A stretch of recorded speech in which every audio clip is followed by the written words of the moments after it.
All right, good afternoon. It is 1 o'clock, and so to respect everyone's time, we are going to go ahead and get started. My name is Tess Stovall. I serve as the Executive Director of the Tennessee Public Charter School Commission, and I am the individual who's presiding at this public charter school hearing today. So first, I want to thank Rutherford County Schools for hosting this hearing, as well as for the work that you've put into the application process. Also want to thank Novus Academy for the work that you've put into the application process. We know this process is lengthy, and by the time you get to the appeal, that you all have been working through this for a very long time. And so we do appreciate all of the efforts that you've put into the work so far. We really look forward to hearing from both sides today, as well as members of the public.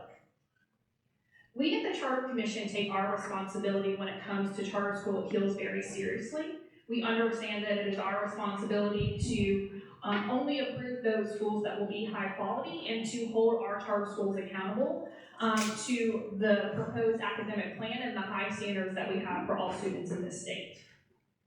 This appeal is one of 7 that the Charter Commission is hearing during this New Start appeal cycle.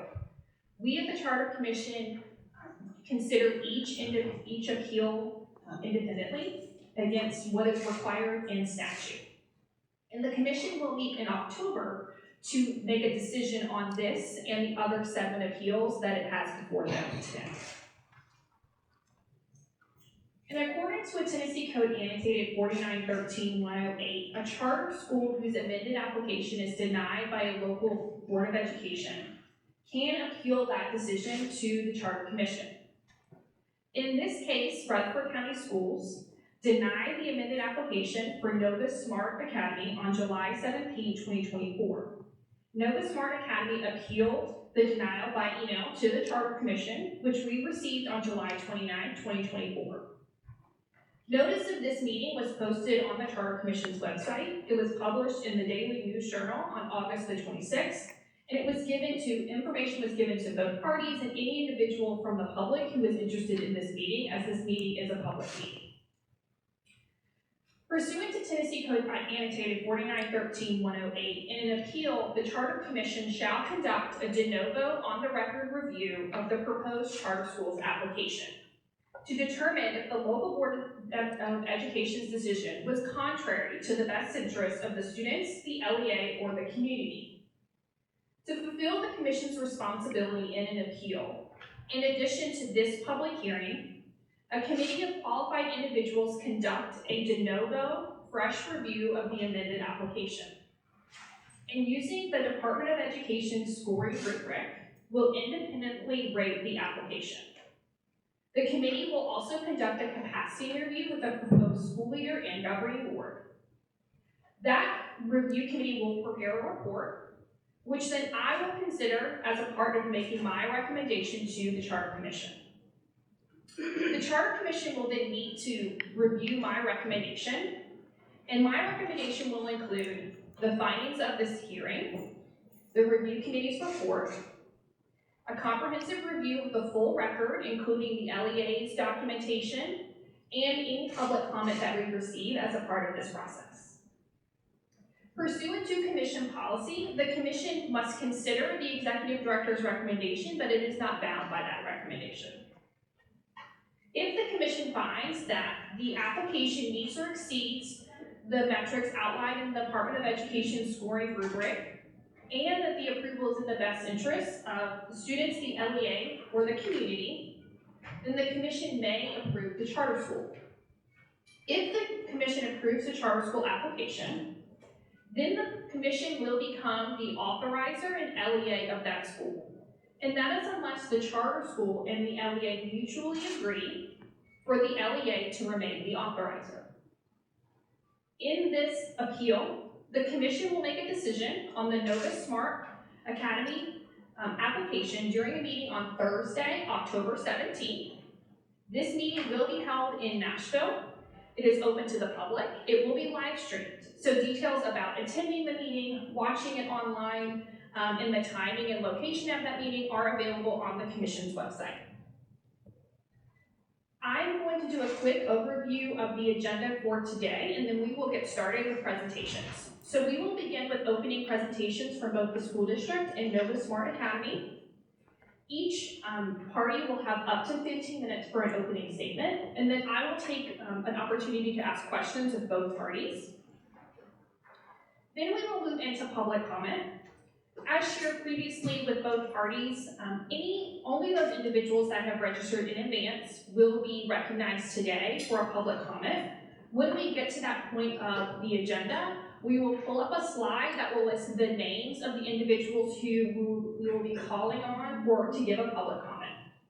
Each individual will come up to this podium. You will have up to 2 minutes to give a public comment. There will be a light and a buzzer on the podium that will let you know when your time has expired. We would ask that you give your name and some basic information about your relation either to the school district or the application so that we can contextualize your comments and where they're coming from. If you were unable to sign up in advance to give a public comment, or we would like to provide a written comment, the commission is accepting written comments in this appeal for this next week.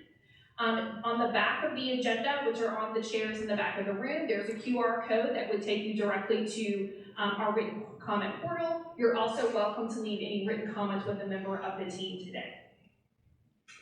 It is important to note that once we get to public comments, that if there is an individual who's not able to be here, we cannot have an individual who subs into that place. This is merely so that we are able to apply our public comment process fairly across all 7 appeals. We do have 19 individuals who signed up to speak today. I was informed earlier that there is 1 individual speaking on support of the applicant who's unable to be here, so we will call 18 names. We have 8 people who signed up to support the district's decision to deny the application, and we have 9 people support the district's decision, and we now have 9 who support approving the application. At the conclusion of public comment, we will move into closing statements. Each party will be given up to 10 minutes for a closing statement. I do want to note we have staff members here who are taking notes. We are recording this hearing. This hearing will be provided to our commissioners who, as a part of their record in reviewing this appeal. So we are now ready to start opening presentations. I will first turn to representatives from Rutherford County Schools. As you begin speaking, if you could introduce yourself for the record, and we will let you know when your 15 minutes are up. Good afternoon, Charter Commission staff, and welcome to Rutherford County Schools. I'd also like to take a moment to welcome Dr. Jeremy Sager and his Novus Academy team. It really has been a pleasure working with all of you throughout this process. I'm Jeff McCann. I'm the coordinator of choice and charter schools for Rutherford County. With me today, I have Dr. Jimmy Sullivan, who is our director of schools, and Dr. Kelly Chastain, our chief academic officer for Rutherford County as well. So we're here today to talk about the decision that our school board recently reached to deny the amended application for Novus Smart Academy due to what they perceive as a negative fiscal impact. And so I'm here to provide you with some details on how they reached that decision and what their thinking was. So let's start out by examining the overall fiscal impact of charter schools in Rutherford County, because this does play a part in their decision. Charter school funding estimates resulted in over $14 million being diverted from the 24-25 RCS school budget. And that really affects us because we've historically grown by over 1,000 students each year. We're known as a fast growth school district. And our 24-25 enrollment grew by 1,037 students. The result is $10.9 million in funding that we will actually not receive until after school year 24-25 is over. That's typically how the state funds schools. We don't see that money until next year. But these students have to be served now. So you take that $14 million that was diverted to the 3 existing charter schools in Rutherford County, plus that nearly $11 million in funding for new students that we will not realize until next year, resulting in a total financial impact of $25 million for RCS. That really got the attention of our board members, that $25 million figure. It's very impactful to them. Like I said, being a fast growth district results in similar deficits every year. We face this budget deficit for up to 1,000 students pretty much every year in the past several years, and we'll look at those enrollment trends here in just a minute. Novus Smart Academy will require an additional $1 million in budgeted expenditures each year that they are open. That $1 million doesn't sound like a whole lot when compared to $25 million impact, But by the time they reach full capacity of 984, which is their prediction, the impact will be over $10 million.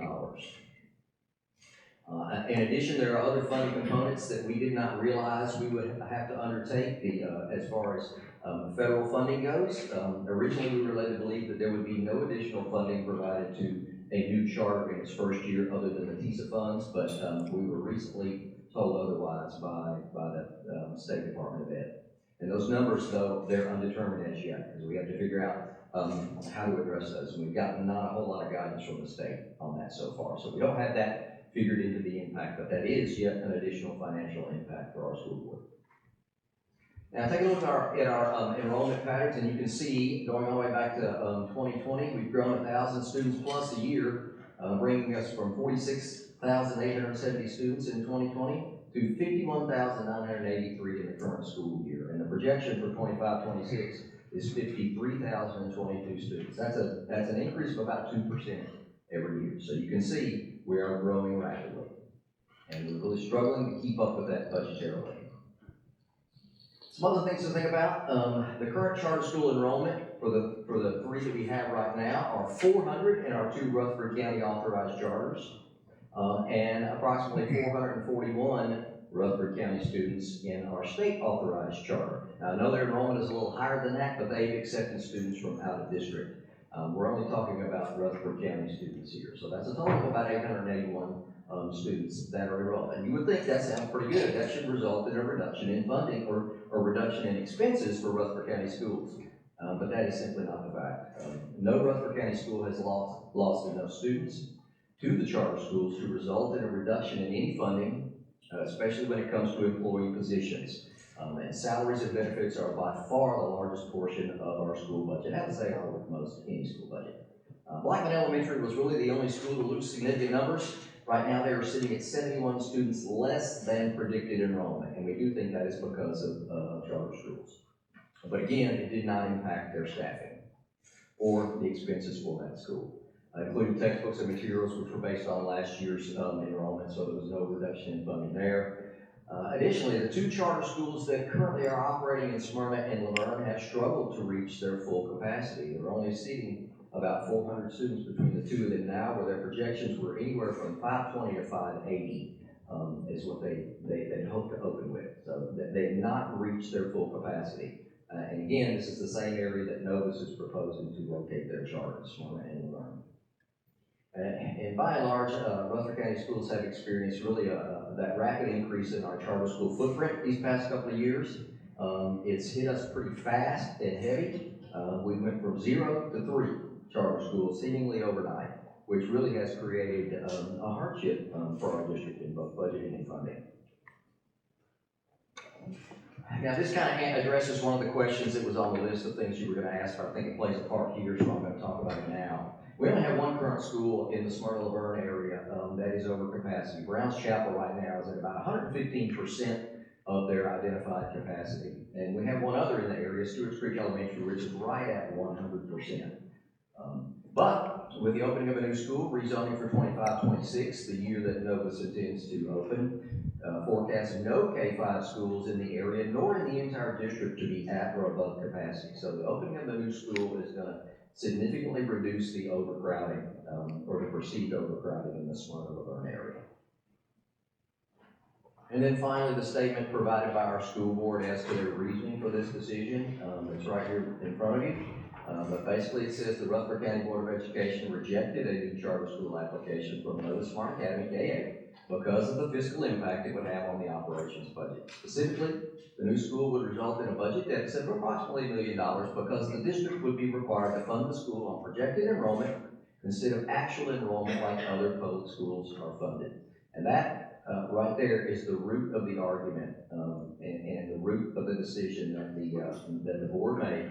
It's basically centered on the method of funding that Tennessee as a whole chooses to fund public and charter schools. We don't feel like it's a very level playing field. And at the present time, we're being asked to provide over $14 million for 3 charter schools, one that's not even an RCS authorized school. Thank you. Thank you very much for that opening statement. I will now turn to representatives from Novus Smart Academy for your opening statement. Same as, please introduce yourself for the record as you begin speaking, and you will have up to 15 minutes.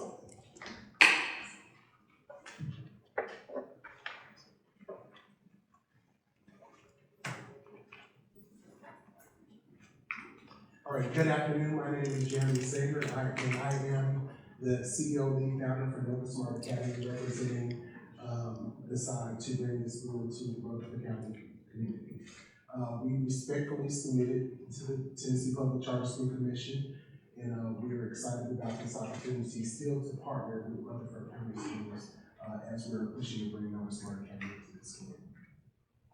So, our mission and vision is that Novus Smart Academy's mission is to provide all scholars access to rigorous curricula and high-quality academic instruction that fosters a love for learning, embraces innovation and creativity, and encourages personal growth to thrive in their chosen college and career paths, making a positive impact on society. Our vision is to inspire all scholars to unlock their full potential through extraordinary learning experiences that lead to successful college journeys and fulfilling careers, empowering them to make a positive impact on society and to achieve extraordinary success in all aspects of life. So Novus Smart Academy's key design elements are a 2-teacher classroom model. That's 1 teacher to 12 scholars, with blended learning instruction and intervention, research-based whole child smart approaches using asset-based learning for the arts and electives, character education, inquiry-based learning for science and research, and project-based learning for math and technology. We are also offering an extended school day and year from August to June with diverse learning paths for enrichment, retention plan for grade 3 scholars, and required tutoring in summer school. This will help with learning loss reduction and create a safe learning environment for families who cannot afford summer programming, leaving their kids at home when school is no longer in session. Our vision of the Novus graduate once they leave our school is that they will be college ready, career ready, community ready, and character steady. Novus Smart Academy is governed by a board of directors made up of high-quality expert professionals in community service outreach, DEI, education, facilities, finance, fundraising, grant writing, legal expertise, management, and organizational experience. We have Ms. Dominique Anderson who is on our academics committee, Dr. Marissa Kanata, who is our academics committee chair, Mr. Les Davis, which is our board secretary and development committee member, Mr. Brian Bradshaw, governance committee member, Ms. Paula Colley, board chair, governance committee chair, Mr. Charles Frazier, board vice chair, governance committee chair. We also have Mr. Dwight Gordon, who is our treasurer and finance committee chair, Mr. Daniel Kadeva, which is our finance committee member, Dr. Regina Vernon, academics committee member, Ms. Jantrice Johnson, development committee chair, Mr. Ronnie Mackey, development committee chair, and of course, myself, Jeremy Sager, ex officio, CEO, leader, founder. Just a little bit about me, my career, success, and background. I was a 2023 BS Fellow at Build, Excel, Sustain. I led secondary leadership as a specialist for the Schools of Innovation at MNPS. I was a principal in Nashville, achieved TDOS Level 5 in 1 school year with reward school status, and I was named in 2022 Public Charter School Change Mentor by the National Alliance for Public Charter Schools. I have over 15 years in education, as you can see, and with my background, I also have licenses and certifications that support public education as an English teacher, an administrator, and superintendent. So when we look at Rutherford County Schools data in Laverne and Smyrna, the Tennessee Department of Education report card data from 22-23 school year showed that Rutherford County Schools outperformed the state, which is great, in math proficiency and English proficiency, and the graduation rate as well.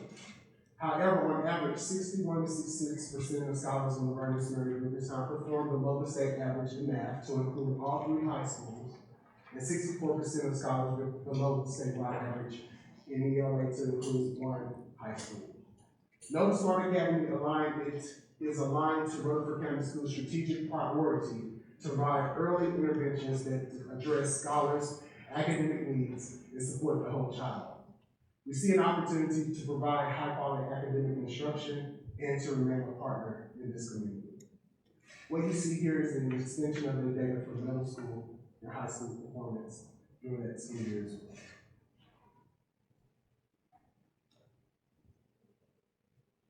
When we think about the disproportionality of school experience, data imply this deficit derives from the disproportionality for students of color.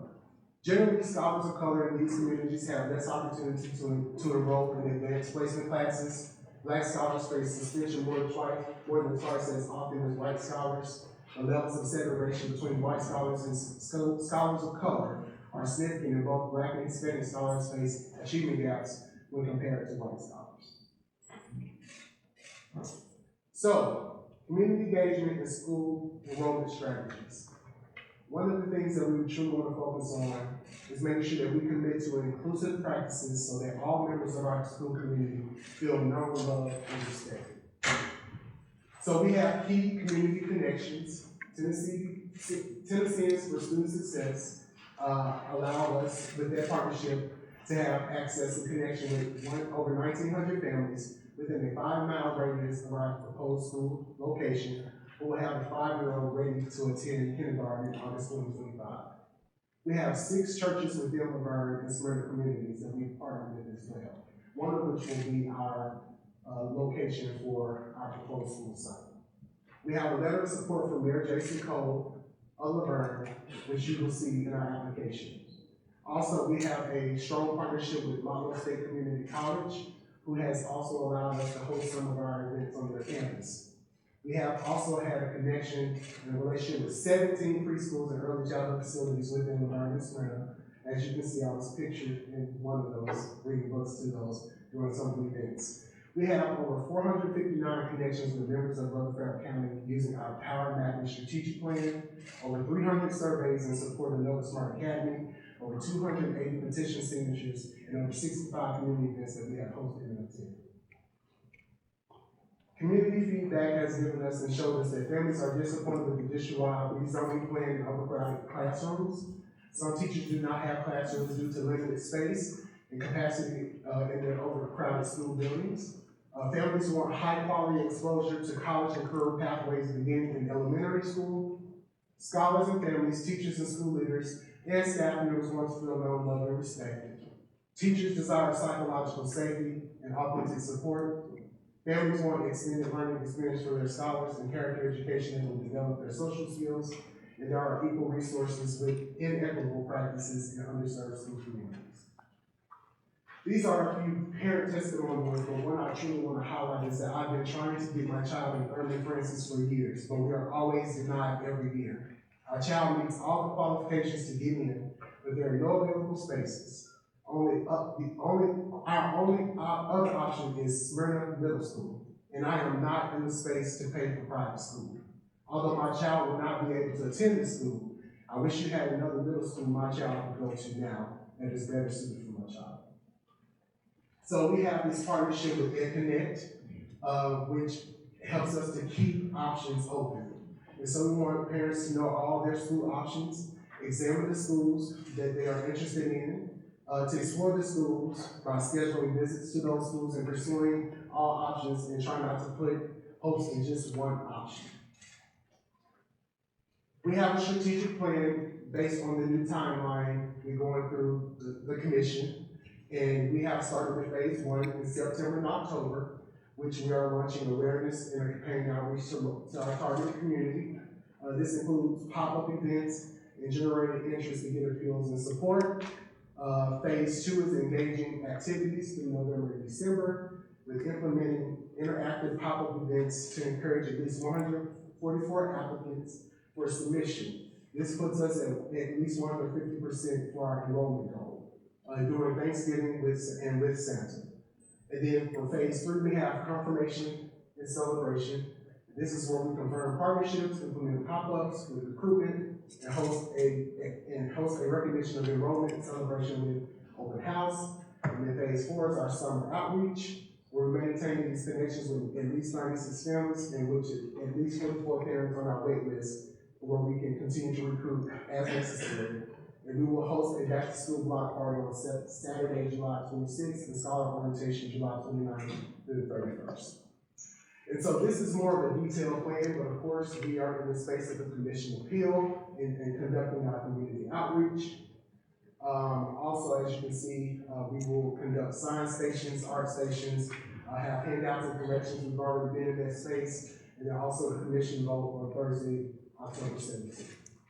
In phase 2, we will continue to have events, volunteers, of course, from our team, and then our families who have been influential in this space, and also making sure that we have the right materials for these events that we have in place. That includes science spectacular, things that children love, take on the road show, artful, and then adventures. The purpose of these engaging pop-up events is to go over 144 applicants for kindergarten. We have partnerships with 17 preschools, as mentioned before, and daycare sites, and we'll collaborate to host these pop-up with our kids. Phase 3, confirmation and celebration. As you can see, we will continue to confirm enrollments, have monthly events, and celebrate success. And also with arts and crafts extravaganza, sport spectacular, science exploration day. We will proudly celebrate our impact on the community and claim our role as a valuable asset. We will firmly establish our presence and contribution, making a lasting mark in this community. And so as you can see in phase 4, we will have a family fun fair, story time in the park, and outdoor movie nights. And these are all a part of our community outreach plan to increase our enrollment efforts. And then, of course, we did participate in the Simply Spring celebration that was hosted by Carpe Artista, had a great turnout, had great engagement with the community, and we want to continue with that, host our own back-to-school block party, which is literally a block away from where this event was hosted for our families who will be going to day 1, before we go into day 1 in August. Facilities. Our facilities will provide a safe and equitable space for scholars to learn and grow in classrooms that are not overcrowded, and will ensure every scholar is known, loved, and respected as we employ a ratio of 1 teacher to 12 scholars across grade levels. So our proposed location is 102 Ridley Street, Smyrna, Tennessee. We have a facilities task force, and we have added Josh Fulmer with Parks Realty, who was also influential in supporting 2 of the 3 schools who have facilities options in this community. Chris Hill is also with Keller Williams. Casey Howard represents Living Truth Christian Center as their facilities operations manager. We have Jen Trish Johnson, who is a board member, but also a commercial real estate agent. Dan Kadeva, who is a finance member on our team. Ethan Levine, which is with MCA Architecture, and our personal architect. John Morris with Chase Construction Group. Keller Williams, of course, our board Rich. And then, of course, myself, Linda Stubblefield, with Unlimited Security, and Level Field Partners, which is a supporting partner. The lease structure will include options to expand the right of first refusal and a tenant improvement allowance. This space has functioned as an educational setting in the past and will accommodate pickup and drop off of transportation zones, buses, and an interior play space and external playground. With the new timeline with the commission, we have reset our expectations, which has been led by Ethan Levine. With approval in October 2024, we will begin our facilities planning, construction drawings, and design to end by December. And then we will submit for permits and receive those permits by January 2025. And we will begin construction to end by May 2025. We were delivered the space, received certificate of occupancy, furniture, fixtures, and equipment, complete IT and telecom installations. In June 25 and June of 2025 and July 2025, occupied space and began working, welcoming scholars and families, school-based staff, board of directors, and community members to the space and host our block party. And so the next steps in this phase is to finalize space program, schedule critical path items, begin pre-construction pricing, and issue RFPs and RFQs to begin contracting processes. As it relates to finance, our I finance just committee. want to tell you you're about at time, so can you wrap it up? Yes. Thank you. Okay, so, the Department of Justice Charter School Growth Fund, EES, and a CSP grant from the Tennessee Department of Education. We do have pending approval funding sources with the Lewis Carter Foundation and New Schools District Fund. Also, we have a contingency plan should we need additional funding through the Charter School Growth Fund, the New Neighborhood Group, and Equity Facilities Fund as time goes on. Thank you very much for that opening presentation. Appreciate hearing from both parties. We're now going to move into questions that I have for both parties. We're going to start first with Rutherford County Schools.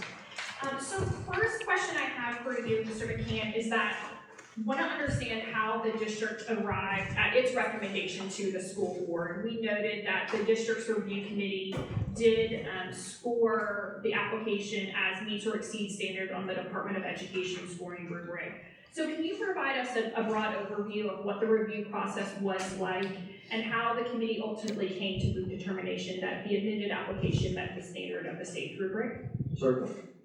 February 1, 24, RCS received a new charter application from Novus Academy. The RCS review committee engaged in a rigorous training and review process of the full application, including full committee meetings, subcommittee meetings, individual review, submissions of scoring rubrics, capacity interview with members of the Novus team, and several in-person and phone meetings with Dr. Sager and his team to ask questions and provide clarity to some of the things that we had questions about. On April 16th, I presented the committee findings to the board, and our recommendation was to deny the initial application with stipulations for resubmission due to all three of the areas being rated as only partially meets standards. We had some concerns. These are our main concerns. Weren't all, but the most significant concerns we had at that time were we felt there was an inadequate service plan for special populations. There appeared to be a lack of community support with only 72%, or with 72% of the respondents saying they were not in support of this charter school on our public survey. We had some safety and security concerns, not only in the plan, but also with the facility itself. We felt the timeline for making the necessary renovations to the proposed facility there in Smyrna was very, very tight, and we didn't think they could accomplish what they needed to accomplish in that short amount of time. There were some shortcomings in the budget worksheet. Ironically, they were shortcomings that were as a result of the formulas in the state template budget sheet not working correctly, and the figures did not pull as they should, but we felt like they should have caught that before it was submitted. But they were able to correct that eventually. And we also had concerns over sufficient funding due to the low enrollment in the very beginning, particularly in the areas of some promised stipends and supplements for staff and tutoring opportunities that were not evident in the budget, but they were called for in the plan. So on April 18th, 2 days later, the Board of Education voted as recommended by the review committee to deny the initial applications with stipulations for resubmission. Those stipulations were provided to Dr. Sager along with that letter stating their decision. And on May 20th, they resubmitted an amended application. Again, the charter committee spent the next 2 months reviewing very carefully that amended application in the same manner they did with the initial one, except minus the capacity interview, which doesn't typically take place in an amended review. Then, on July 16th, the Board of Education was presented with the Reviews Committee recommendation to, this time, approve the amended application, and it was noted that all required stipulations were met and addressed according to the committee's opinion. All three areas of the application were rated now as meets or exceeds the standards because they did go a long way to address all the concerns that we had, and we had several conversations back and forth during that process. And with some additional recommendations and revisions that needed to be made, and they addressed those and they took care of those. So as a result, the committee felt like the application was now a very sound plan, and it met or exceeded all the recommendations in all three areas. However, the Board of Education voted to deny the amended application on the grounds of substantial negative fiscal impact And in my opening statement, I discussed the reasons for such. And then on July 30th, we were notified by the Public Charter School Commission that the Novus Smart Academy had submitted the required documents to appeal the denial of the application to RCS, and which brings us here today. Thank you very much for that explanation. So my second question is something that you touched on in your opening statement, but I want to make sure I have understanding of what the enrollment trends or projected enrollment trends are for the Smyrna and Laverne area, which is targeted within this application. So can you high-level review for me what are those enrollment trends that you all as a district are tracking? Are there new schools coming online? Are there additional seats needed? What does that area of Rutherford County look like? Absolutely. Well, right now, two of our most crowded elementary schools are in the Smyrna area, Rock Springs Elementary and Stewart's Creek Elementary. They're both very crowded, and as you saw earlier, Brown's Chapel right now is above capacity. So particularly the Stewart's Creek area, that has been a concern for us for some time now, with the growing population there. However, that was a main reason why Rutherford County elected to build a new elementary school and rezone students starting in 25-26, so that there are no overcrowded, no schools will be at or above capacity at that point. Our average capacity then will be only 84% among all of our elementary schools. Thank you. And a follow-up question regarding the rezoning plan, because it was mentioned in the amended application, at least feedback from the community or concerns with families around the rezoning plan as a reason why being able to opt into a charter school where you're guaranteed a seat for throughout the middle school where what's enticing to families. So can you describe a little bit more what does this zoning plan mean for families and any of the concerns that the district is addressing around this? Understood. And, unfortunately, that kind of goes along with being a district that grows so rapidly is the need to constantly shift students and rezone to where no one school is bearing the full burden of that. And that no student has to attend an overcrowded school. It's just a part of being just such a high growth area. Thank you. So I want to shift now into the district's or the Board of Education's argument around substantial negative fiscal impact. And while the district provided a breakdown of the total amount that's being transferred to charter schools, can you speak a little bit more in detail about the board's discussion around how it was determined that the impact of opening Novus Smart Academy next year would substantially impact or have an overall detrimental effect to the district's overall health? Well, they felt like with such a high impact that they were already bearing from the opening of the 3 charter schools that they could not afford even one additional charter school, particularly when the ultimate burden could equal $10 million down the road. They felt like there was just no room in their bare bones budget to spare any more funds than were already being spared. And the reference to the $10 million is specifically around Novus Smart Academy, or is that the totality of the charter schools? That's Novus Smart Academy. When they reach that full capacity of nearly 1,000 students, it will result in an impact of $10 million. Okay, so but the $1 million that was referenced, is that for year one? That's for year one. Okay. That's for year one. As they add a grade each year, it's an additional $1 million, as their target is 96 students to add per year. And so, based on your comments as a part of your presentation, you mentioned projected versus actual enrollments in charter schools. As we know in the world of authorizing, that authorizers do true up and get that charter schools are funded on their actual enrollment. Did the board consider that conversation around the fact that you all as a school district will just be funding the actual students that are attending the school? Well, the conversation focused on the fact that no, we have to fund students and we have to budget those funds based on projected enrollments. And at that time, especially, we had no idea what the actual enrollment was going to wind up being. We assumed it would be as projected because that's what we're told we have to budget those funds for. So do you all know if your board will be adjusting its budget now that it's seeing that charter school enrollment is lower than you had budgeted for, or how are you all thinking about adjusting your budget and the revenue that you're actually paying out? I don't think that has been discussed a whole lot lately. If you want to just introduce yourself for the record, Dr. Sullivan. Dr. Jimmy Sullivan, Rutherford County Director of Schools. So yes and no. So the most previous information we actually have from the Tennessee Department of Education requires us, our original number was 11 million. It was bumped up to 14 million in July. Our county finance director has asked us to take an additional 3 million. We are trying to hold off to see what enrollment numbers actually. But we are under a private act, and so whatever my county finance director ultimately says is what I will have to do. But we are holding off right now. Thank you. Any further? Mr. McCann, anything else to add to that before we wrap I up? don't think so. Okay, great. Thank you all so much for those questions. I'm going to now move to Novus Smart Academy for your questions. You're welcome to either answer here at the podium, whatever is best for you. So I want to talk first about enrollment projections and demand. We've had a lot of conversations this far about whether or not the areas of Smyrna and Laverne, there's demand for an additional charter school. I will say when we did look at your application, we did find limited specific evidence of community demand within the amended application. So I first would like to understand, how did you determine that there was sufficient demand in the area such that you would meet your enrollment requirements? Good question.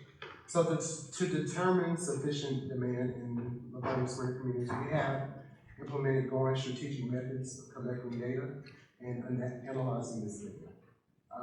Through Tennesseans for Success and EdConnect, our partners, we were able to conduct a study of the population. What we learned is that, of course, there has been a 3.05% in the population of Laverne, which puts it at about 39,892. In Smyrna, 58,000, which is a 9.78% in that population.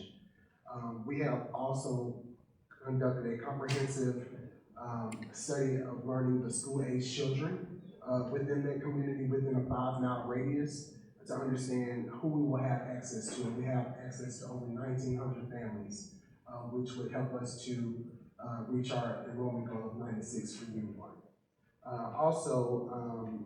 We have identified performance gaps between subgroups with student with disabilities, EL, economically disadvantaged, and racial ethnic groups as well. Also, there has been an increase of 11% of Middle Eastern families in Laverne alone. And because of this rapid growth and lack of space in existing schools, there is a need and demand for equitable placement of these scholars. So we thought about representation in our school as well for our families in need, to see people that look and feel like them on a day-to-day basis. Also, we addressed that when we think about EL services, making sure that we have an instructional model that will include what it takes to support those students with that increase of 11%. Of course, our community engagement surveys, conducting service and focus groups, which EdConnect has truly helped us to place a hyper focus on that. To date, we have 47 intent to enroll forms, and we would like to have more if we were enrolling across grade levels. So that's just because we did not extend beyond kindergarten. Starting only kindergarten, we have 47. And we have 280 petition signatures to support that as well. Of course, some of our proposed families are from these 17 preschool connections as well. One of which is a grandparent that will be speaking today.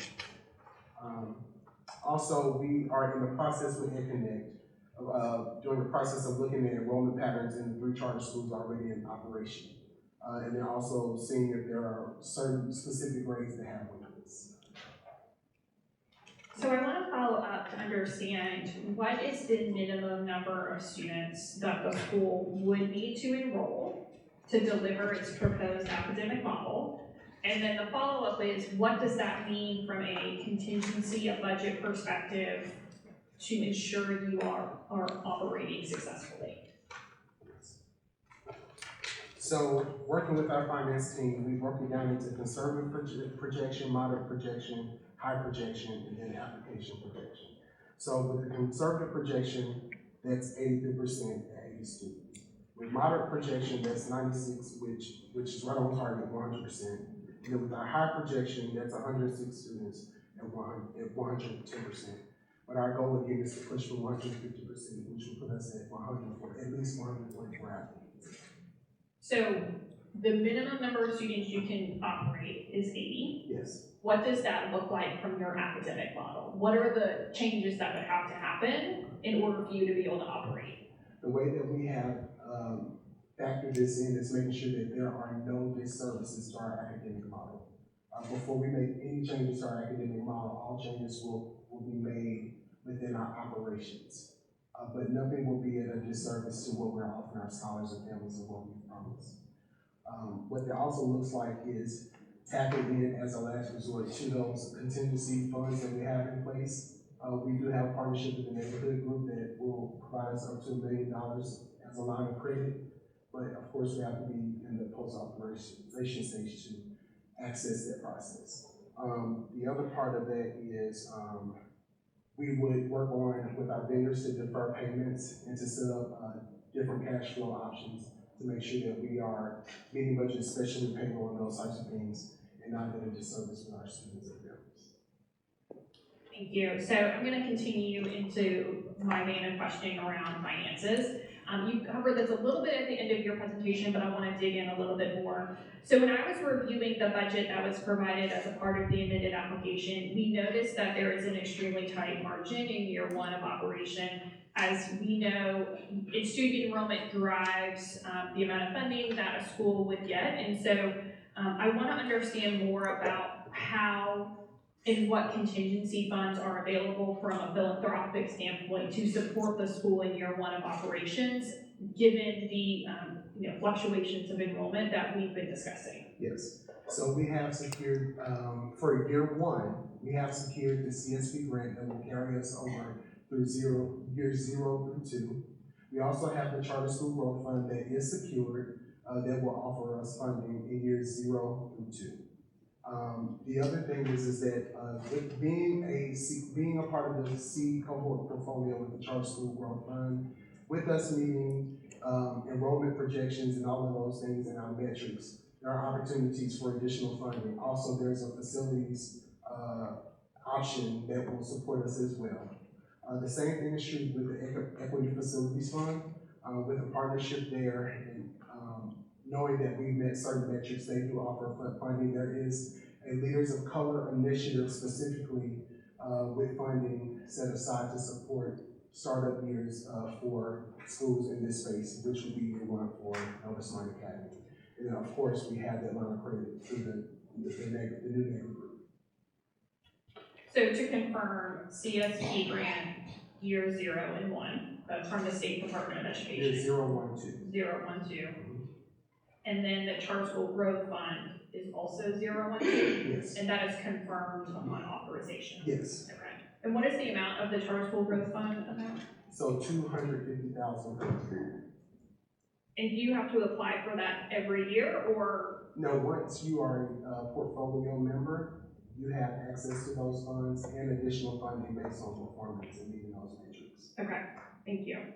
So my next question is around facilities. And so kind of at least from the amended application, it looked like you all were still looking at multiple facilities. Based on today's presentation, it looks like you've identified the church that you have submitted a letter of intent to house the school. So can you provide an update on, number one, where things stand with facilities? You also mentioned a construction timeline. I'd like to understand in more detail what exactly is a part of that construction that's needed. Yes, so to verify, 102 Ridley Street is the location that we are pushing to be in for year one. And beyond, up to 3 to 5 years based on viability. So that's where we're planning to be. In terms of construction, as you can see with the timeline, it does have existing security equipment. During the walkthrough with our facilities task force, Linda Stubblefield with Unlimited Security did do a comprehensive evaluation of that security equipment that's in place. And all it requires is an upgrade to the existing equipment that's already there. In year one, there's about 15,000 square feet that we have access to on the first floor. And we only need 10,000 square feet of that space that will be open to us. In terms of the renovations and construction that needs to be there, they are minimal. We do need to, create a security entrance space at the main entrance of the building. But in terms of those are things that we are considering. Of course, there are talks about the storm shelter. We know that that's a big, idea to consider. And that's why we have Josh Fulmer on our team to help us to think about, a plan B should we need to move forward in a different way. But then also we are working to see what those permits are going to provide us with in the negotiation and process of our facility option. We are also, we learned about 2 weeks ago that there is an opportunity to have funding to support the building of a storm shelter through FEMA. And so we're exploring where that option or where that funding will come from, and it varies by state by state. And so Josh Fulmer is going to be influential in helping us to find out more information about that. But we have considered all of that in terms of the funding options with the contingency plans that we have in place for it. So of the funding that you discussed for pre-opening, what do you estimate that you currently know to be the renovation costs required? And what funding source would cover those renovation costs? And so, based on what we talked about, because we are in the phase of feasibility study and all of that with people would be, a very conservative amount would be $500,000.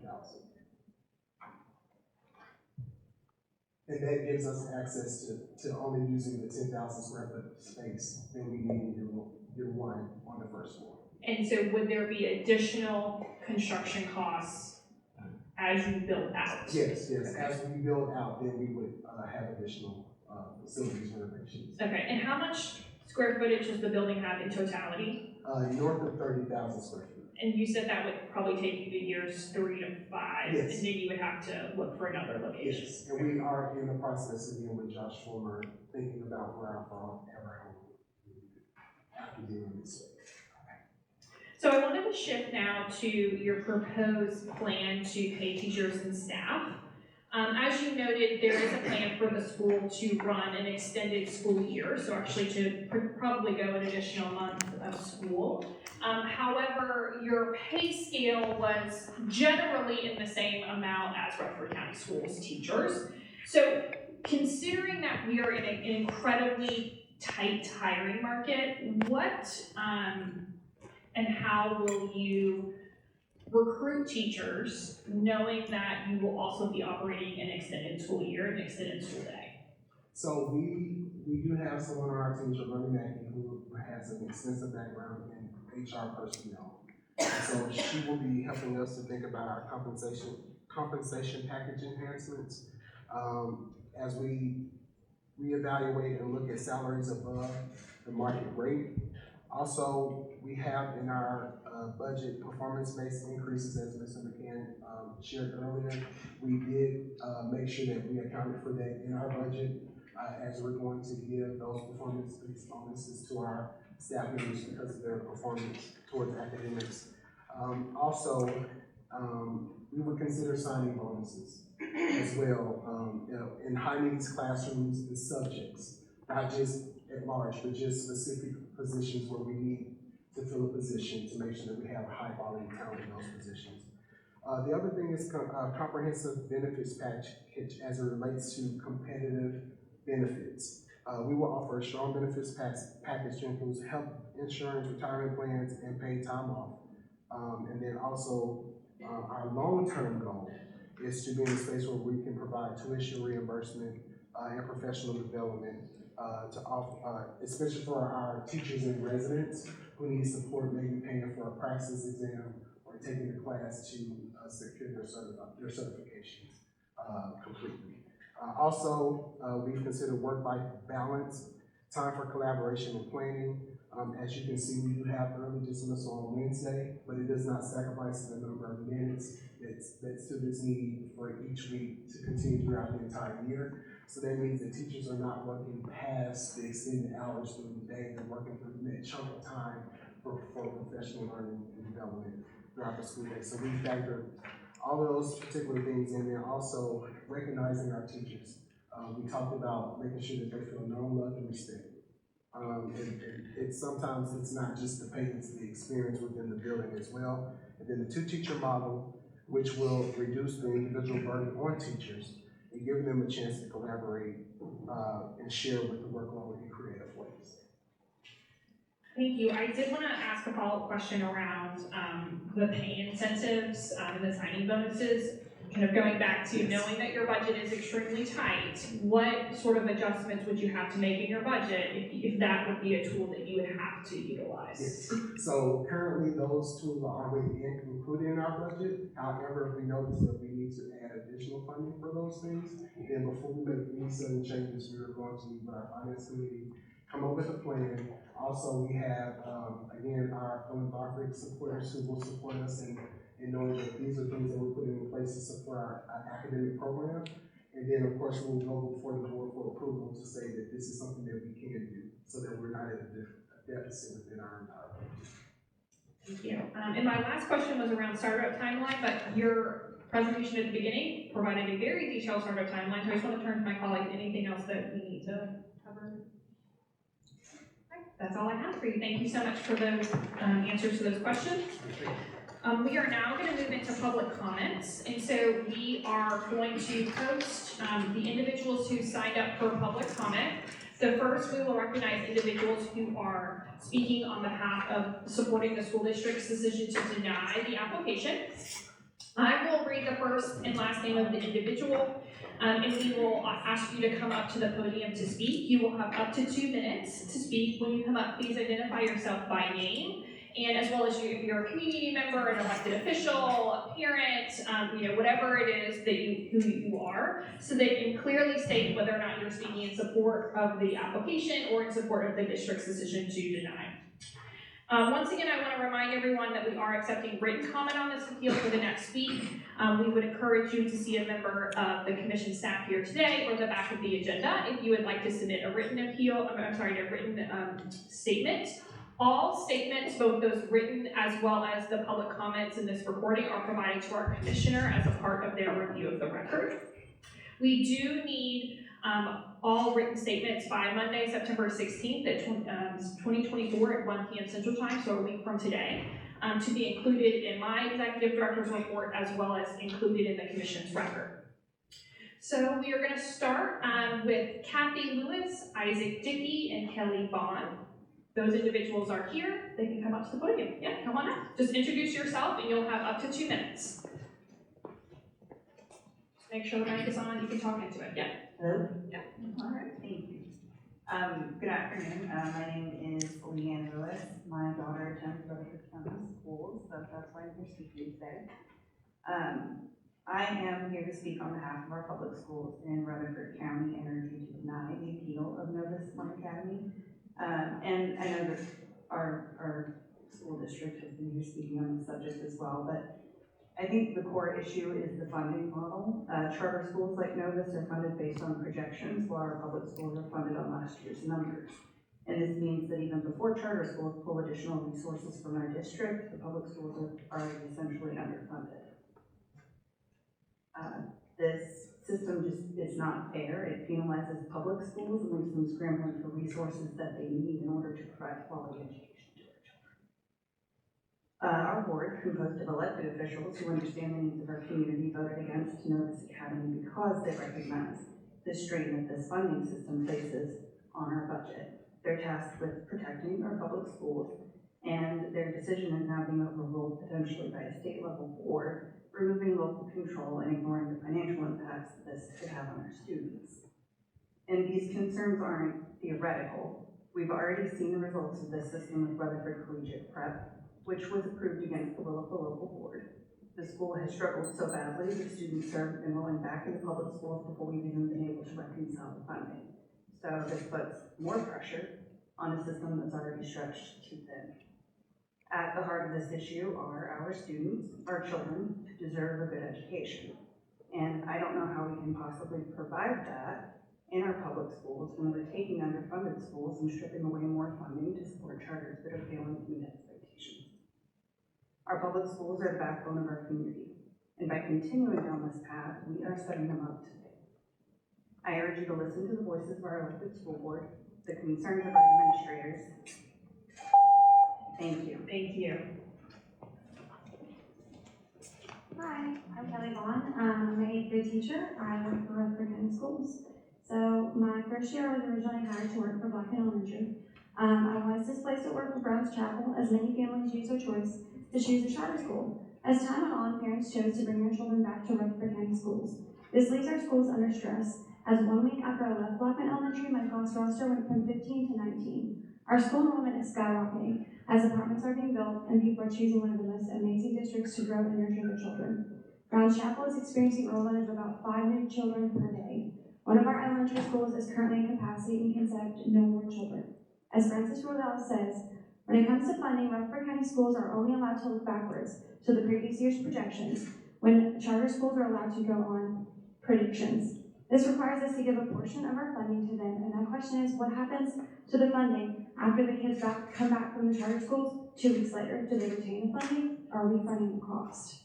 I can't enroll by these students whatever they need. I will love them like they're my own. I've worked alongside some of the best people that I know, and will stop at nothing for these kids. But what I can't do as a teacher is pay another teacher's salary, buy portables, and front those costs.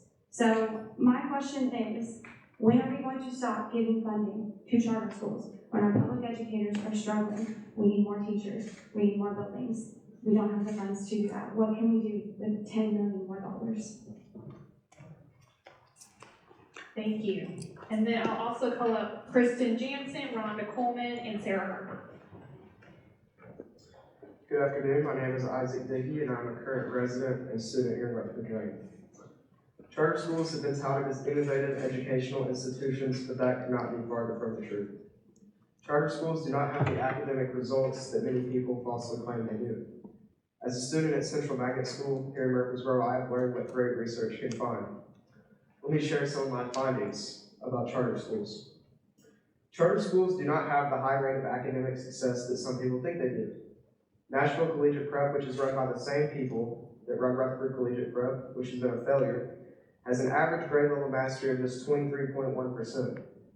That is 15.1% lower than the average grade level mastery across the state of Tennessee. My research has also found that charter schools cause a lot of turmoil in the lives of students, the people they are meant to be benefiting. At Rutherford Collegiate Prep, the assistant principal left before the month of August even concluded. Many parents were in shock when they found out right as the school year was starting that it was a group learning environment, something that was not previously told to them. These parents were lied to about the product they were getting. Parents were told that student-to-teacher ratios would be just 15 to 1. This was a lie as parents found out that there were student-to-teacher ratios of over 20 to 1. This problem was made worse just a couple weeks ago when multiple 4th grade teachers walked out and quit, a thing the school attempted to hide from parents. Charter schools are not a benefit, but rather a detriment, and I hope that you all vote against another school that will just cause parents, teachers, and students distress. Thank you. Thank you. Hello, I'm Sarah Harper, and I'm a parent in this district. My children attend Walter Hill School, and both of them have special needs. I want to express my #1 concern. Even though our schools do an amazing job, they do so on an already underfunded budget. To approve this appeal would mean taking even more money from our district's budget. We need more funds in our schools, not less. Our charter schools budget is based on anticipated enrollment, not actual enrollment, yet our public schools budget is based on previous enrollment. As Rutherford County continues to grow, there is an increase in enrollment year after year. Even though our enrollment numbers are higher, we are supposed to operate on a budget based off of last year's numbers. And this school year, we are operating on an even lower budget due to having to hand over $11 million plus to the 3 charter schools already in this county. These charter schools have our district's budget hemorrhaging. This will have lasting negative impacts for our district, including but not limited to more overcrowded schools, which is only an issue due to having to hand over a good chunk of our budget, and not being able to build more schools when needed. Rutherford County Schools is a wonderful district with amazing schools. Some of the top schools in the state are right here in our county. Please stop allowing these charter schools to come in and take more of our budget and have a negative impact on our schools and our students. I know I don't speak just for myself when I say, not Rutherford County and not our budget. Please deny this appeal. Thank you. Thank you.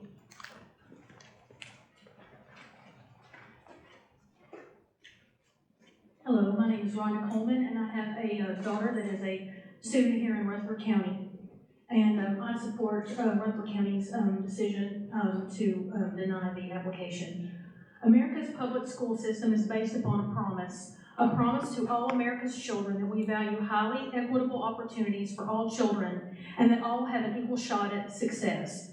Charter schools like Novus Academy seek to take this promise away by siphoning public funds from truly public schools that accept all students and replace it with a system that rewards privileges and encourages social, political, and economic segregation. Government cannot create and run two schools for the price of one. Therefore, an unaided school depletes already scarce taxpayer funds.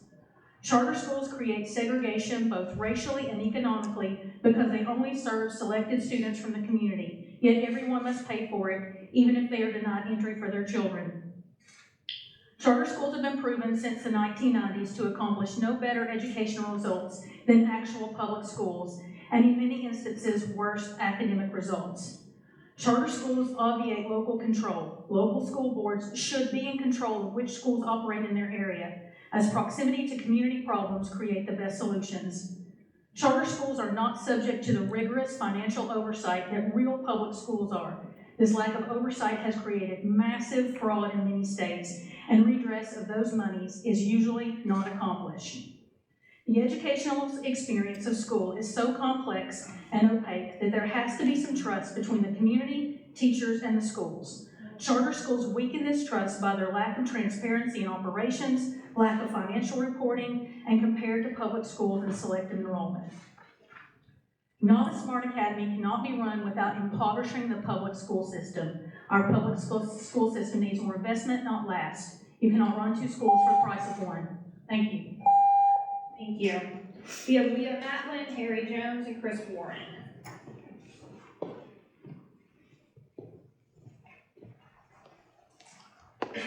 Hi there, I'm Leah Matlin. I'm a Rutherford County resident and the proud parent of a recent RCS high school graduate. Today, I am here to ask you to deny the appeal of Novus.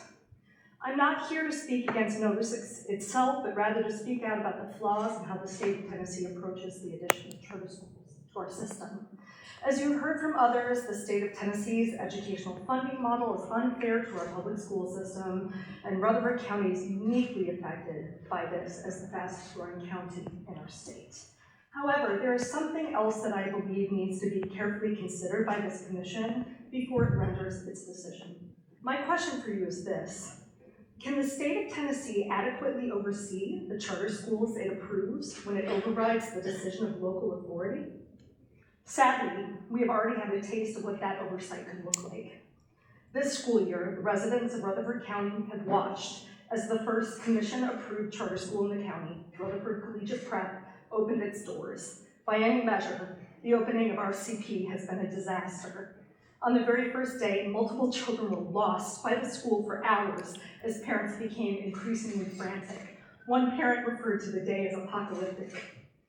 Other parents of autistic children, I am a mother of an autistic child, so this is particularly horrifying, were called to pick their children up because the school could not deal with behavioral issues.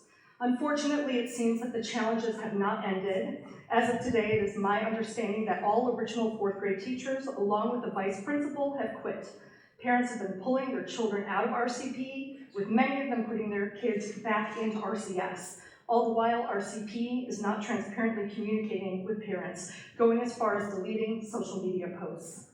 Who is overseeing this? Who is going to hold this school accountable? And who will hold other commission-approved schools accountable? Please deny this appeal.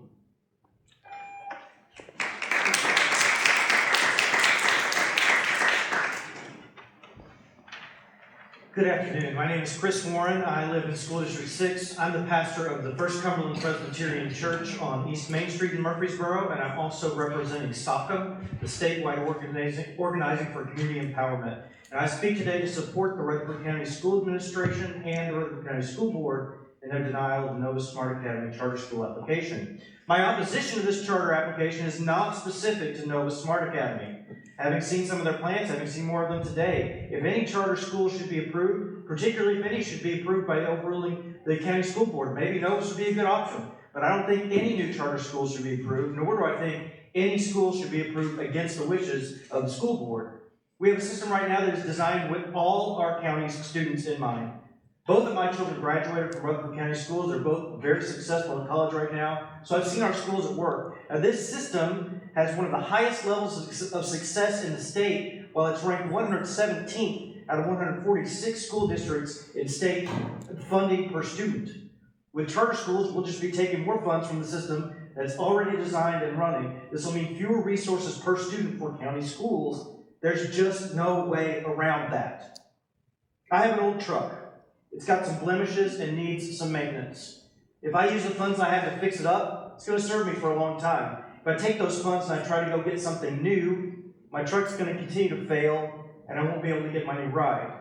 Our school system needs all its funds for the students of this county. We need to maintain our current system instead of taking funds from our existing schools. Charters are not going to make a dent in the overcrowding issue we have. But millions of dollars going to other schools will make any issues in our existing schools worse. Please do not overrule the will of the school board in this case. In a similar case, their decision was overruled with less than ideal results. Please don't make the same error twice and put our county schools at a further disadvantage. Thank you for your time. All right, before we move on, I just want to make sure Kristen Jansen and Harry Jones are not here. Okay, we are now going to move on to individuals who signed up to speak in favor of Novus Smart Academy. I would like to call up first Mariah Phillips, Colette Gunter, and Tavarius Grimes. My name is Mariah Phillips, and I have 5 children who go through Rutherford County Schools, my youngest being a senior at Central Magnet. We moved to Rutherford County with all of our children in 2006 because of the fantastic opportunities that the schools provide for the students. I'm a former teacher here with a master's in educational leadership. I'm an administrator's license, and I was well recognized as a teacher of the year in our school systems and across the state, and I've been a very vocal supporter and advocate for public education over the years. So you may be wondering, as many in this crowd probably are, why am I standing here in support of this charter? Well, because like it or not, charter schools are here, not because of the decision made by our board, but the insistence of our governor and state legislators. I don't like this process. I don't like the funding formula the state has in place for charters or for traditional public schools, but charter schools are here. So if they're here, I want to make sure that the charter schools we have in our county are the best we can bring, supporting values that align with the overall values of RCS, to empower students to seize opportunities in the future. Novus Smart Academy will deliver on their promises because they have the research to back it up. On their board, I'm proud to admit, is my sister, Dr. Marissa Kanata, who's an internationally recognized expert in school and student success. She spent her career researching, developing, and implementing school improvement plans. Her data-driven approach ensures that when Novus Smart Academy opens, they will have in place a standard of excellence based on school success around the world. The wide range of experience, expertise, and backgrounds of the founding board make it especially equipped to create a school that will instill values into every aspect of their work. Hiring and training a diverse staff will ensure the families in the targeted area of Smyrna and Laverne will be engaged stakeholders in their children's school. The 2-teacher model will allow for every child to get the attention they need, so they are excited about learning every day.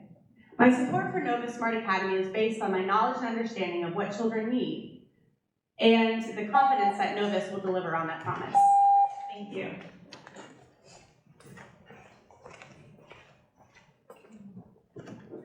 Good afternoon. How are you? Good. My name is Colette Gunter.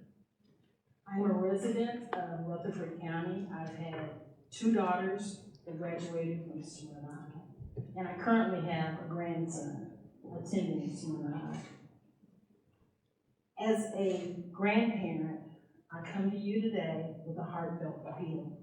Having watched both my daughters and now my grandson navigate their way through the public education through Rutherford County Schools, I've seen improvements that need to be made. Now, as I'm getting ready to see my youngest grandson start kindergarten here in Rutherford County, I'm concerned about his educational journey. I'm filled with hope and excitement for him to experience the unique opportunities that Novus Smart Academy promises to bring to this community. Novus Smart Academy is more than just a school. It's a beacon of joy and change in how they approach education. With its focus on personalized learning in a nurturing environment, Novus stands out by having 2 teachers in every classroom, by deeply involving families and the community in the educational process. This innovative approach is vital for the growth and development of our children, and I'm confident it will offer my grandson the support and stimulating environment that he needs. The tailored learning styles at Novus are designed to meet each child's individual needs, creating a space where every student can thrive and achieve their best. The close-knit community we already have, coupled with strong partnership, will ensure all our children and grandchildren receive the encouragement and support they deserve. In essence, Novus Smart Academy is not just a school, but a catalyst for excellence and a positive change in our community. Thank you. Thank you. After Mr. Grimes, we're going to have Paula Collette, Charles Frazier, and Regina Burden. Good afternoon. My name is Savarius Grimes. I am a resident of Rutherford County. I'm a founding parent of Novus Smart Academy. I stand before you as a Black father, deeply invested in the future of the community of our children. My heart is deeply filled with hope and anticipate as I speak about something very close to my heart, seeing Novus Smart Academy open its doors. As a father, I want nothing more to see my son and other children thrive in an environment that truly supports their nurturing potential. My experiences have shown me the need for more inclusive and supportive educational spaces, especially for our Black and brown students. I've seen firsthand how critical it is for our children to see role models who look like them and who understand their unique challenges and strengths. Dr. Sager and others like him embody the kind of leadership and commitment we need in our schools. His presence, his dedication are a testimony to the kind of positive impact Black men can have in our educational system. Novus Smart Academy is not just a school. It represents a chance for change. It offers vision and education where our children can see themselves reflected in their teachers, where their cultural background and celebrate and their educational needs are met with the utmost care and understanding. It promises to alleviate overcrowded classrooms, allowing for more personalized attention. Thank you. Thank you.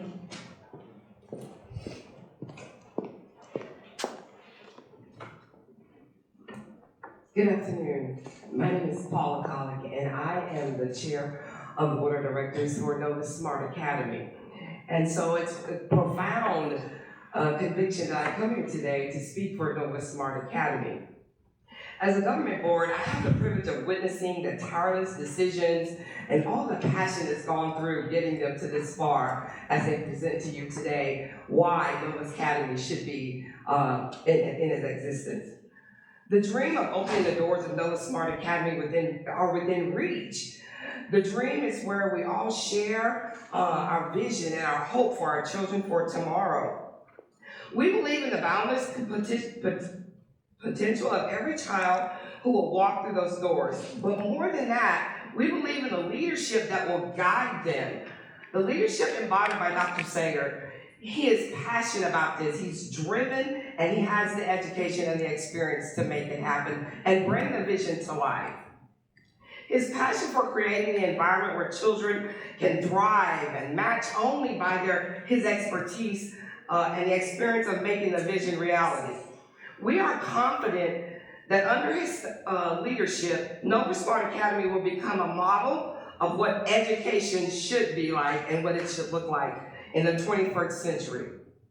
Our role as a board is to ensure that the governance of our school is as strong and forward-thinking as the leadership that's guiding it. Our amended chapter application for the Rutherford County Schools said they met and exceeded those standards when it comes to academics plan and design, operations plan, capacity and financial plan and capacity. As we embark on this new journey, I want to assure you that we are fully competent and committed to this responsibility. We will be diligent, thoughtful, and proactive when it comes to governing Novus Smart Academy. Thank you.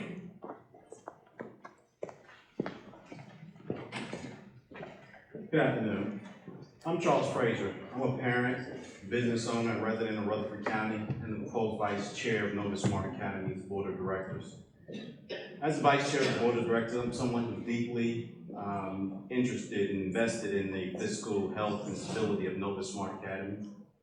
I stand before you with a profound sense of responsibility and optimism. I am hopeful that we will be authorized to serve this community. So we are about to embark on an incredible journey as we launch this school. We hope to go beyond just the academics. What we want to is we want to offer a sanctuary where children can come in and just truly thrive. We are just so confident in the leadership that Dr. Sager provides for us. He's not only just a driving force for our collective mission. He possesses both passion and practicality. This whole thing about not letting children whose parents can't afford daycare go for the summer, that's innovative. That is something that not everybody is doing. But he knows what it's like as a young black man to be home as a key latch kid or whatever you call them. And so he's taken those experiences and he's folded it in to what he's proposing for Novus Smart Academy. So again, I just want to have us understand that his leadership is only just one part of this equation. Our responsibility is going to extend way beyond us just opening these doors. Just like Ms. Colick has said, we have met or exceeded the standards in all three parts of this application. We understand our fiscal responsibility. We plan to do what we have to do to ensure that Novus Smart Academy is not a burden on this county. Thank you. And after Ms. Verdon, we're going to go to Celeste Davis, June Trees Johnson, and Marisa Canada. Good afternoon. My name is Dr. Regina Verdon. I'm the Executive Vice President for Montville State Community College, where we have a vibrant and growing campus located in Smyrna. I'm a board member with a focus on the academic oversight for Novus Smart Academy. I've chosen to come alongside Novus Smart Academy due to the school's mission to be college and career focused, developing students to make a positive impact on society. On behalf of Montville State Community College and as a representative of our president, Dr. Michael Torrance, I'm also presenting a letter of support from Montville State, which I have here and is also included in our charter application. Montville supports local schools with dual enrollment and early college opportunities, graduating more than 90 students annually with their associate's degree prior to graduating from high school. In the future, we hope that Montville will be able to provide dual enrollment and early college options for students at Novus Smart Academy, or at least provide them the pathway to get there as the school grows to meet the demands of the community, significantly lowering the cost of education for our students. I believe that high-quality education is vital to the life and economic prosperity of our community. I also believe that school choice is important, as every family has unique needs. As an educator, I support the rigor and the college and career focus of Novus. As a parent of children who attended a charter school, I believe in the benefit that parent choice can offer our community. Thank you for your consideration on the approval of Novus Smart Academy's charter application for appeal. Thank you.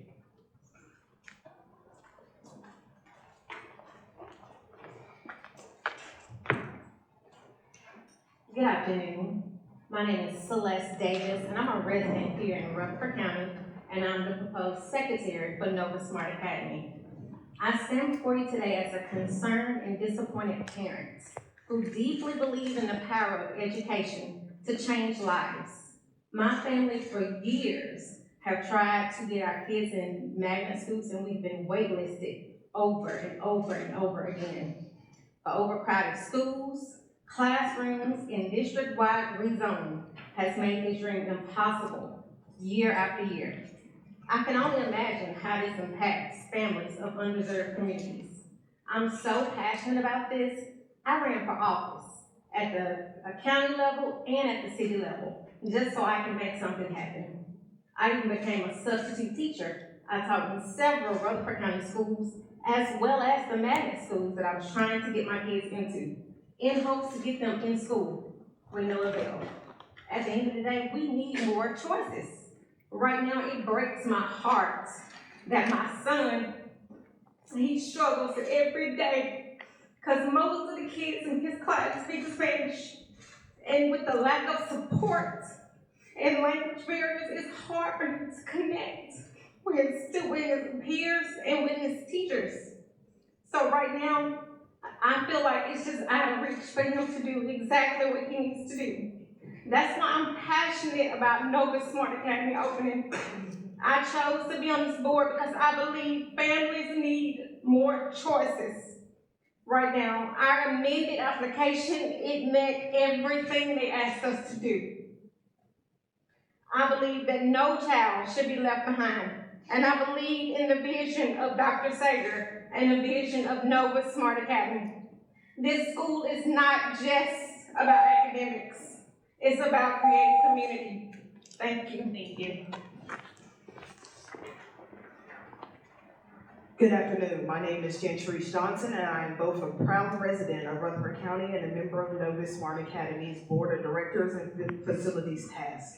For me, this is deeply personal. In 2018, my family made the decision to adopt rather than to have more biological children. We welcomed a 5-year-old girl named LB from the DCS foster care system. She came to us with the scars of abandonment and trauma, but we were determined to love and support her through her transition.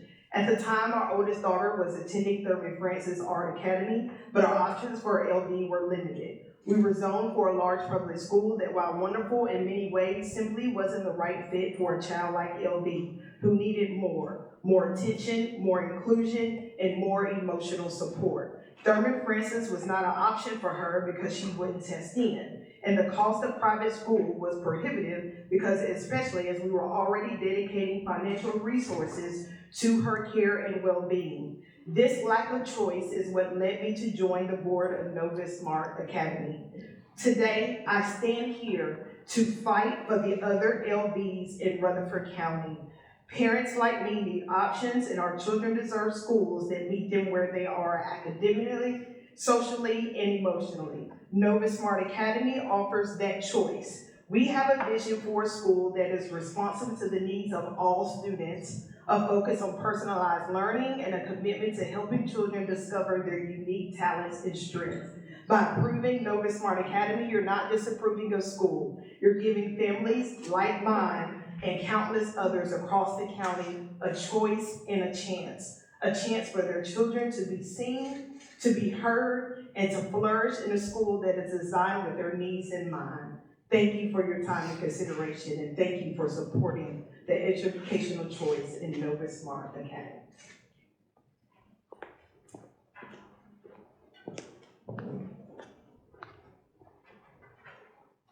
Good afternoon. My name is Dr. Marissa Kanata, and I am the proposed academics chair for Novus Smart Academy.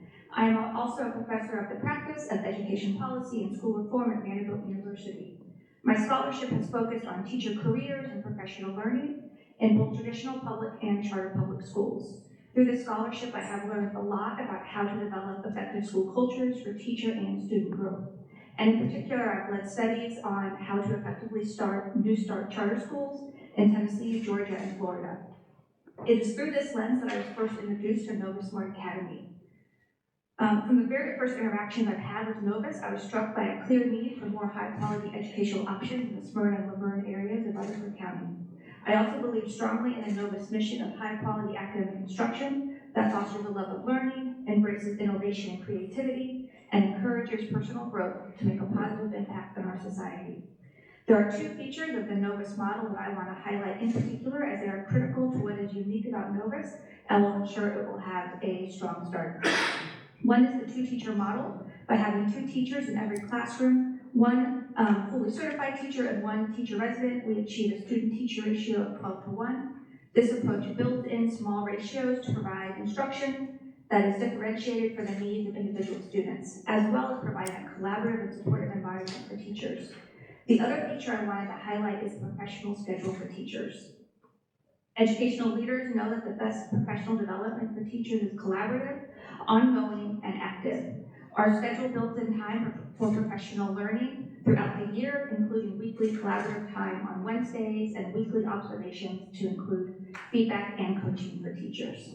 As someone who cares deeply about both student and teacher learning and growth, this is what attracted me to Novus, gives me confidence that it has what it takes to provide a strong start and rigorous instruction to help all students succeed. Thank you.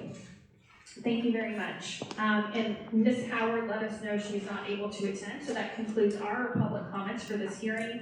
As a reminder, we will accept written comments for the next week, and we do encourage you to provide any written comments for the record. We are now going to move into closing remarks. We will recognize first the local Board of Education and then the sponsor for up to 10 minutes for your closing remarks. So I want to recognize Rutherford County Schools first. Thank you. I'd like to start my closing statements by making it clear that the Rutherford County Board of Education is not in any way anti-charter. Matter of fact, they support parent choice in how and where their children are educated.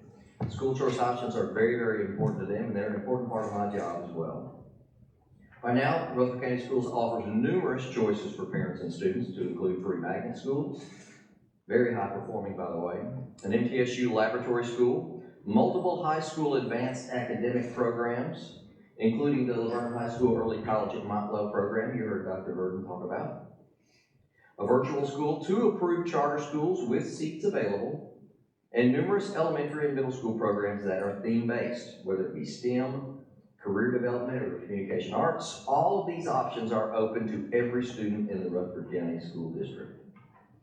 In addition, the Rutherford County Schools public has not demonstrated strong support for an additional charter school. As we saw earlier, 72% of the respondents to our public survey for the Novus Smart Academies application indicated they are not in favor.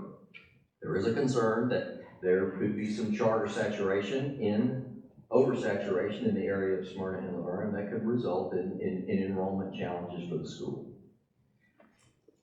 Rutherford County Schools leadership and school board worked tirelessly with the county commission to develop a very bare bones budget that will adequately fund our schools while still respecting the taxpayers of Rutherford County through efforts to restrict any increase in local taxation.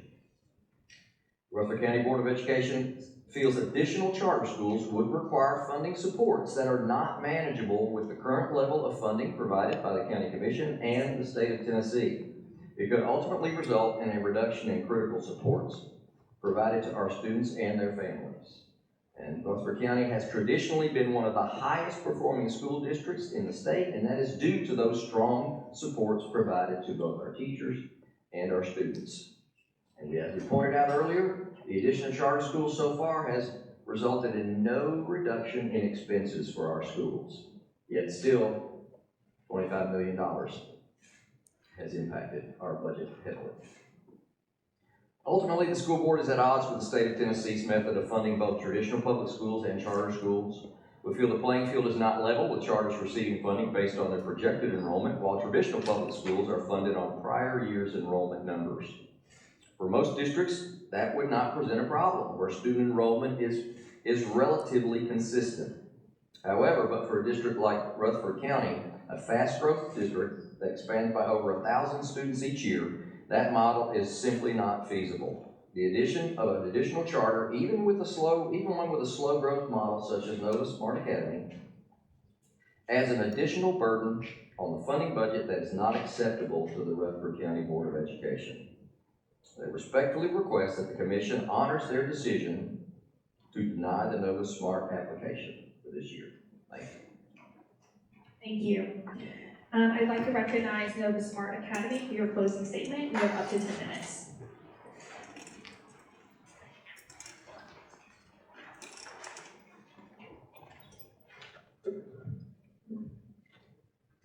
To the members of the Tennessee Public Charter School Commission, its review committee, supporters of Novus Smart Academy, and non-supporters of Novus Smart Academy, we find ourselves at a pivotal moment in this journey.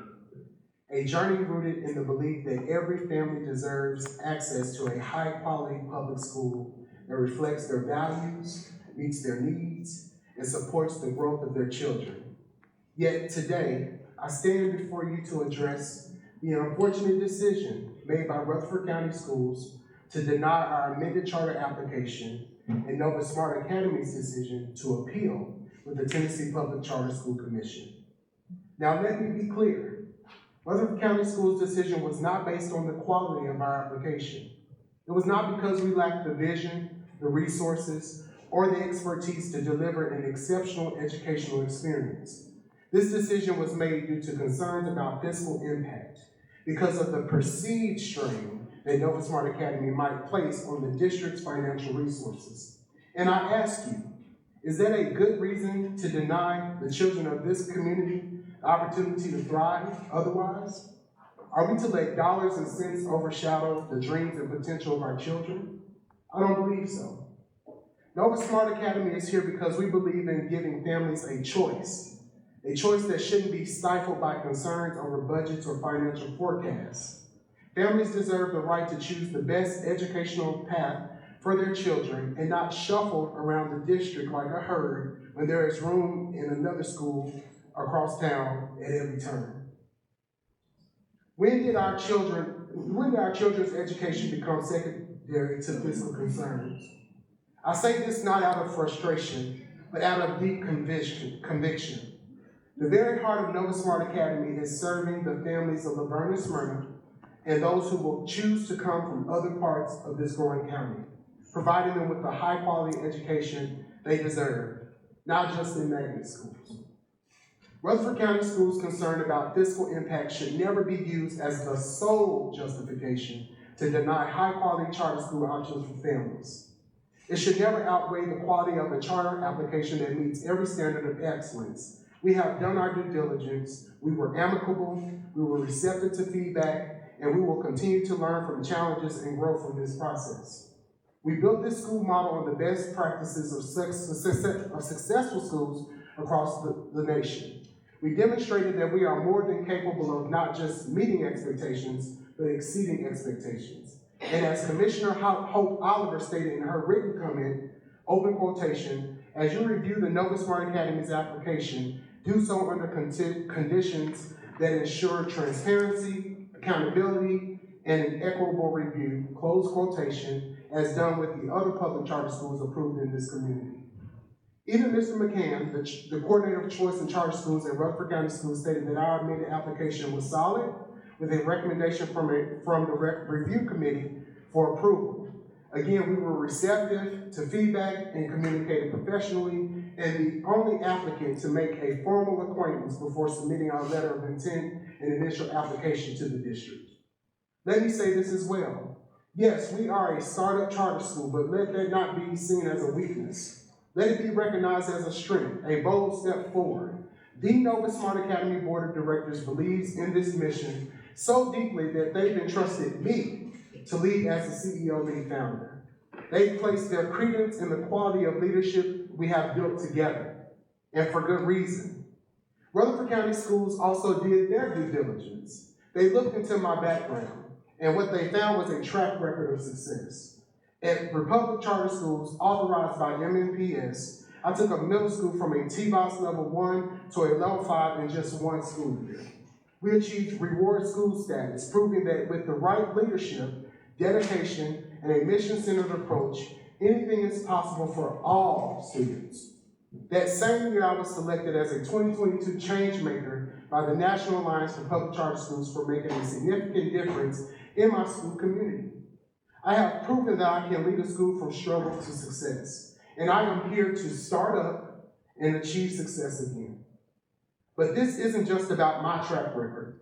This is about the hundreds of hours spent studying over 50 public charter schools across this country. Charter schools that have achieved greatness. Charter schools that have unlocked the potential of every child who walks through their doors. Charter schools with startup plans just like ours. And from that research, we have identified the common threads, the strategies that work, and we have woven them into the fabric of Novus Smart Academy. Our mission is clear. Novus Smart Academy is not just another school. It is a response to specific needs of families in this community. Our mission is deeply rooted in the concerns, the dreams, and the desires of the scholars and families in Laverne and Smyrna. We didn't just decide to open a school. We have spent months listening, learning, and planning. We have worked tirelessly with our founding team to ensure we are building something that responds to the needs of this community. And our public speakers communicated and demonstrated this need today. We have aligned our mission with the best, most proven models around the nation. This is about building a legacy that will empower students for years to come, a legacy that will uplift families, and a legacy that will strengthen our community. I understand the concerns of Rutherford County Schools and the complexities of managing a school budget, of managing a system's budget. But I ask you, Commission, to consider what's at stake. Denying this application at this point in our journey is a disservice to the families who are counting on us to deliver an option that works best for them. Novus Smart Academy is not here for ourselves. Mr. McCann and some members of the Rutherford County Schools Board of Directors could see that as well. Our intention has always been and will always be to serve this community as partners in this work. We are here for the families who deserve more, who want more. And so I stand before you today confident that we will build something exceptional, something proportionate for all. Novus Smart Academy, an extraordinary learning experience where college and career begin in kindergarten. Confident that we are prepared to meet the needs of this community. Confident that we will exceed our 100% application goal. Confident that we will meet our budget and acquire additional funding. Confident that Novus Smart Academy will be a beacon of hope, a symbol of progress, and a testament to the power of education to change lives. This is not just about a charter school. This is about choice. It is about equity and opportunity. It is about giving every child, regardless of circumstance, the chance to succeed. And so I ask you to join us, Commission. Join us in fighting for this vision. Join us in believing that every family deserves options. Together we can make Novus Smart Academy not just a school, but a partner and pillar of excellence in this community. Thank you. Thank you very much for those closing statements. Before we adjourn and wrap up, I wanted to make a few final reminders. First, if anyone has additional comments on this appeal, you can send them in using the contact information on our agenda or give it directly to the commission staff. Comments have to be received by next Monday, September 16th at 1 p.m. Central Time to be considered in my recommendation and given to the Charter Commission members as a part of the appeal. The Commission will make a decision on the Novus Smart Academy appeal at a meeting on October 17th, 2024. The meeting will be in person, it will be in Nashville, and it will be live streamed. That meeting is open to the public. Details about that meeting, the location, how to watch online will be available on the Commission's website. Thank you all so much for being here today. Thank you to the members of the public for being here. We appreciate hearing from everyone. And with no further business on this agenda, the hearing is adjourned. Thank you.